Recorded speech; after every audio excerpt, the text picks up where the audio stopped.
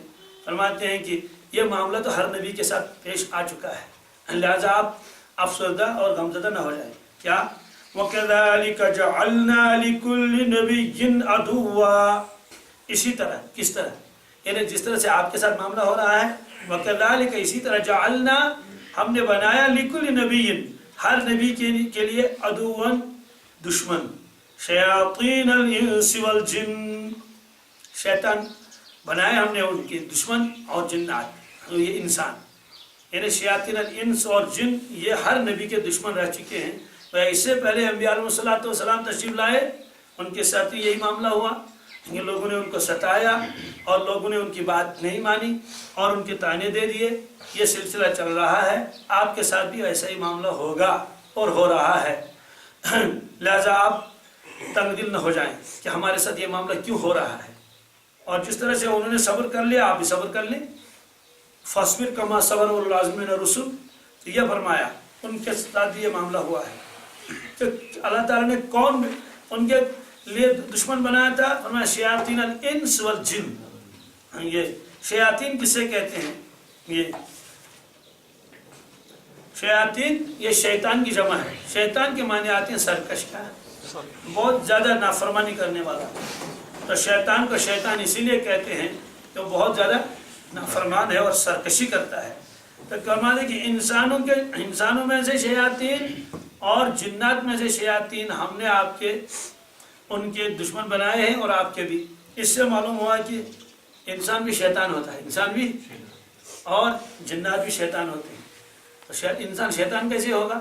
ہم کہتے ہیں شیطانی صفت، شیطانی یعنی جو ابلیس کی صفت ہے، لوگوں کو گمراہ کرنا، حق کی مخالفت کرنا، یہ اور نبیوں کو ستانا اور ان کا مقابلہ کرنا، جیسے یہ ابلیس کی صفت ہے ایسے ہی انسانوں کی صفت ہوتی ہے۔ اس لیے فرمایا کہ بہت سارے انسان شکل میں تو انسان ہوں گے، آدم زاد ہوں گے، لیکن اندر سے خصلت ان کی ہوگی کن کی؟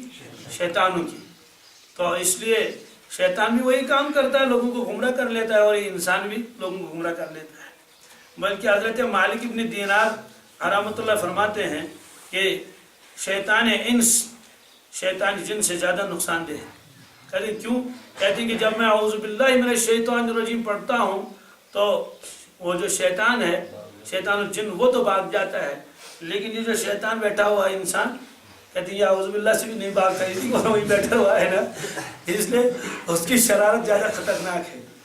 تو وہ شیطان تو لا حول سے بھی بھاگ جاتا ہے، تلاوت کرے وہ بھاگ جاتا ہے، ذکر شروع کر دے وہ بھاگ جاتا ہے، لیکن یہ جو انسان نما شیطان ہوتا ہے، انسانی شکل میں شیطان اور ابلیس ہے، تو یہ خطرناک ہے، یہ لا حول سے بھی نہیں بھاگتا۔ اور دوسری بات ہے کہ وہ تو نظر بھی نہیں آتا ہے اور یہ ساتھ رہتا ہے، اس کی صحبت زہر قاتل ہے، تو یہ یار بد ہے۔ اس لیے حضرت مولانا روم رحمۃ اللہ فرماتے تھے تاتوانی دور باشد یاری بد، تاتوانی دور باشد یاری بد، یار بد بدتر بود از ماری بد۔ یہ فرماتے ہیں تاتوانی کے معنی آتے ہیں جتنا تم سے ہو سکے، تاتوانی دور باش، تم دور رہو از یار بد، برے ساتھی سے، برے ساتھی سے دور رہو جتنا تم سے ہو سکے، بے دین سے بھاگو، اس کے قریب مت جاؤ۔ تو تاتوانی دور باشد یار بد، کیوں؟ یار بد بدتر بود از مارے بد، مار فارسی میں سانپ کو کہتے ہیں، کس کو؟ یار بد میں برا ساتھی بدتر ہے، زیادہ خطرناک ہے، زیادہ نقصان دینے والا، از مارے بد، برے سانپ سے، کوبرا سانپ سے زیادہ خطرناک۔ سوال کوبرا سانپ سے زیادہ خطرناک کیسے ہوگا؟ کہتے ہیں سانپ تو صرف جان لیتا ہے، کیا؟ اور یہ ایمان بھی لیتا ہے، اور یہ ایمان ہی لیتا ہے۔ جو ایمان چلا گیا تو جان بھی پھر جان ہی جان کیا رہی، تو گرفتار ہو گیا، دنیا میں بھی گرفتار ہو گیا اللہ تعالیٰ کے غضب کا، اور آخر میں ہونا ہی ہے۔ اسے فرمایا کہ برا ساتھی برے سانپ سے زیادہ خطرناک ہے، کہ برا سانپ تو صرف جان لیتا ہے اور یہ جان کے ساتھ ایمان بھی ختم کر لیتا ہے۔ تو اللہ تعالیٰ فرماتے ہیں کہ آپ آزردہ نہ ہو جائیں، اور ہم نے ہر نبی کے لیے دشمن بنائے اس سے پہلے۔ اب کیوں اللہ نے دشمن بنائے ہیں؟